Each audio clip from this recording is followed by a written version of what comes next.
મિત્રો, આપે હંમેશા સાંભળ્યું હશે કે આપણા ઘરના ઘરડા લોકોએ એટલે કે દાદા પરદાદા જે કહેતા હતા તે દરેકની વાત સાચી હતી, કારણ કે તે શાસ્ત્રોને સારી રીતે જાણતા હતા. અને અત્યારના સમયમાં આપણે અમુક વસ્તુને નજરઅંદાજ કરી દઈએ છીએ, પરંતુ તેનું પરિણામ આપણને ભોગવવું પડે છે.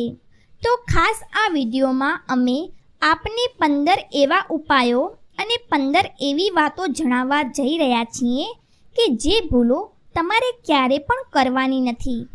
આ વિડીયો દરેક ભાઈઓ તથા બહેનો માટે ખૂબ જ ઉપયોગી સાબિત થશે. આ વિડીયોમાં અમે આપને શાસ્ત્રો મુજબ એ માહિતી આપવા જઈ રહ્યા છીએ કે જીવનમાં આપ તે વાતોનું ધ્યાન રાખશો તો ક્યારે પણ તમારા ભાગ્યમાં અથવા તો તમારી કિસ્મતમાં કે પ્રગતિના માર્ગમાં કોઈ પણ પ્રકારની અડચણ નહીં આવે. તો ખાસ દરેક મિત્રો આ વિડીયોને અંત સુધી જરૂરથી સાંભળજો. તો શરૂઆત કરતાં પહેલાં વિડીયોને લાઈક કરી અને કોમેન્ટ બોક્સમાં એકવાર જય લક્ષ્મીમાં જરૂરથી લખી નાખજો, જેથી લક્ષ્મી માતાજીની કૃપા આપ સૌના પરિવાર પર બની રહે. 1. ક્યારે પણ ઘરનું મંદિર તમારા બેડરૂમની અંદર ન રાખો, અથવા તો દેવી દેવતાઓના ફોટા બેડરૂમમાં ન રાખો, કારણ કે બેડરૂમ તે દંપતીના અંગત પળો માટે હોય છે. જો ત્યાં ભગવાનના કોઈ ફોટા કે મંદિર હોવું તે ખૂબ જ અશુભ માનવામાં આવે છે અને આનું પરિણામ આપને આવતા સમયમાં ભોગવવું પડે છે. 2. દર શનિવારે તમારા ઘરમાં મંદિરની સફાઈ જરૂર કરો અને બની શકે તો ગંગાજળનો છંટકાવ પણ જરૂર કરો. સમગ્ર ઘરમાં ગંગાજળનો છંટકાવ કરવો એ ખૂબ જ શુભ માનવામાં આવે છે. ગંગાજળથી દરેક પ્રકારની નેગેટિવ ઉર્જા ઘરમાંથી દૂર થાય છે. 3.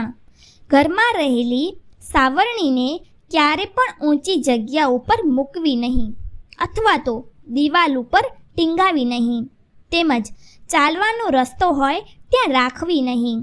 સાવરણીને હંમેશા છુપાવીને રાખો. બેડ નીચે કે સોફા નીચે તમે રાખી શકો છો. સાવરણીને માથે પગ દઈને ચાલવું ખૂબ જ અશુભ માનવામાં આવે છે. 4. જ્યારે પણ તમે ઘરના મંદિરની સફાઈ કરો છો ત્યારે ભગવાનના ફોટા ક્યારે પણ જમીન ઉપર ન રાખવા જોઈએ. તમે તે ફોટાને કોઈ ઊંચા સ્થાન ઉપર રાખી શકો છો, યા તો ટીપોઈ કે બાજોટ પર પણ રાખી શકો છો, અથવા ખાસ તમે જ્યારે પણ ભગવાનનો દીવો કરો ત્યારે દીવાની સફાઈ જરૂર કરો. 5.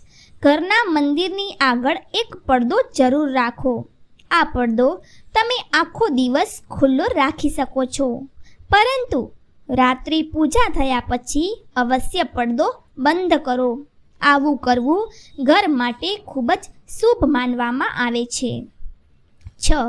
પૂજા રૂમમાં રોજ એક કપૂર જરૂરથી સળગાવવું જોઈએ. કપૂરથી સમગ્ર ઘરમાં પોઝિટિવ ઉર્જા જળવાઈ રહે છે, તેમજ કપૂરની સુગંધથી ઘરમાં સુખ શાંતિ આવે છે, તેમજ દરેક પ્રકારના રોગોનો નાશ થાય છે. 7. ઘરના મંદિરની અંદર નાનો કે મોટો કોઈ પણ શંખ જરૂરથી રાખવો જોઈએ. મંદિરમાં શંખ રાખવું તે ખૂબ જ શુભ માનવામાં આવે છે. નાનો કે મોટો કોઈ પણ શંખ જરૂરથી રાખવો જોઈએ. મંદિરમાં શંખ રાખવું તે ખૂબ જ શુભ માનવામાં આવે છે. 8. દર શનિવારે ઘરમાં એક વાર તો હનુમાન ચાલીસા જરૂરથી વગાડો. સાંજના સમયે હનુમાન ચાલીસા વગાડવી ઘર માટે ખૂબ જ સારું માનવામાં આવે છે. 9. પરિવાર તેમજ ઘરનું વાતાવરણ પ્રફુલ્લિત રાખવા સવારમાં થોડીવાર માટે ભજન જરૂરથી વગાડવા જોઈએ. ભજન સાંભળવાથી દરેક વ્યક્તિનું મગજ શાંત રહે છે, તેમજ ઘરમાં પણ પોઝિટિવ ઉર્જાનો વાસ થાય છે. 10. ઘરના મંદિર આગળ ક્યારે પણ અપશબ્દો બોલવા નહીં. જે પણ ઘરમાં મંદિરની સામે અપશબ્દો બોલવામાં આવતા હોય તે પરિવારની સુખ શાંતિ થોડા સમયમાં દૂર થવા લાગે છે, તેમજ પરિવાર પણ ટૂંક સમયમાં વિખૂટો પડવા લાગે છે. 11. કોઈ પણ બંધ થયેલી અથવા તો તૂટી ગયેલી ઘડિયાળ ક્યારે પણ દિવાલ ઉપર ન રાખો. ઘરમાં બંધ અથવા તો તૂટી ગયેલી ઘડિયાળ અશુભ માનવામાં આવે છે. 12. જ્યારે પણ તમે બજારમાંથી નવી સાવરણી ખરીદીને લાવો ત્યારે તેનો ઉપયોગ શનિવારે જ કરવો જોઈએ તેવું શાસ્ત્ર મુજબ કહેવામાં આવે છે. 13. ઘરના કોઈ પણ ખૂણામાં ક્યારે પણ કરોળિયાના ઝાડા ન થવા દો. કરોળિયાના ઝાડા ઘરમાં થવાથી ભાગ્યમાં બાધા આવે છે તેમજ ઘરમાં કંકાસ પણ વધે છે. જેથી હંમેશા ખાતરી કરો કે ઘરના કોઈ પણ ખૂણામાં કરોળિયાના ઝાડા ના હોવા જોઈએ. 14. દરવાજાની બહાર શાખ પાસે ઊભું રહીને કોઈ પણ શુભ કાર્ય ના કરવું જોઈએ. વસ્તુ આપવી કે લેવી ના જોઈએ. હંમેશા ઘર અંદર અથવા તો ઘરની બહાર ઊભું રહેવું જોઈએ. બહાર શાખ જોઈ અથવા તો કોઈને વસ્તુ આપવી કે લેવી પણ ના જોઈએ.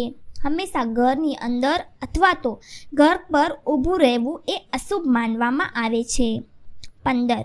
જો તમારા ઘરમાં પરિવારનું કોઈ સદસ્ય બીમાર રહેતું હોય તો ઘરમાં મીઠાના પાણીના પોતા કરવાથી ઘરમાં પોઝિટિવ ઉર્જાનો વાસ થાય છે. તેમજ ઘરમાં ગુગળનો ધુમાડો પણ કરવો. મિત્રો, આ છેલ્લો અને અગત્યનો ઉપાય ખાસ યાદ રાખજો, જે ઘણા બધા લોકોના મોઢે સાંભળેલો તેમજ લોકોમાં અનુભવ થયેલો છે કે આપના ઘરમાં હંમેશા દવાખાનાના ધક્કા થતા હોય તો દર અઠવાડિયે કે દર મહિને દવાખાનાથી છુટકારો થતો જ ના હોય. તો હવે જ્યારે પણ તમે દર્દી સાથે દવાખાને જાઓ તો દવાખાનાની કોઈ પણ કેન્ટીન આપેલી હોય ત્યાંથી કોઈ પણ એક નાનું બિસ્કિટ ખાઈ લેવાથી આવનાર સમયમાં દવાખાનાના ધક્કા થતા નથી. ખાતરી કરો કે તે કેન્ટીન દવાખાનાનું જ હોવું જોઈએ અને જરૂરી નથી કે તમે આખો બિસ્કિટ ખાઓ. તમે 1 કે 2 બિસ્કિટ ચાખી શકો છો. મિત્રો, આ માહિતી આપને પસંદ આવી હોય ખાસ વિડીયોને લાઈક કરો અને એકવાર કોમેન્ટ બોક્સમાં જય લક્ષ્મીમાં જરૂરથી લખી નાખજો, જેથી લક્ષ્મી માતાજીની કૃપા આપ સૌના પરિવાર પર બની રહે. અને મિત્રો, ખાસ આપણી ચેનલને સબસ્ક્રાઈબ કરવાનું પણ ભૂલશો નહીં, જેથી આવા જ વિડીયો આપને સમયસર સાંભળવા અને જોવા મળતા રહે. આપનો ખૂબ ખૂબ આભાર.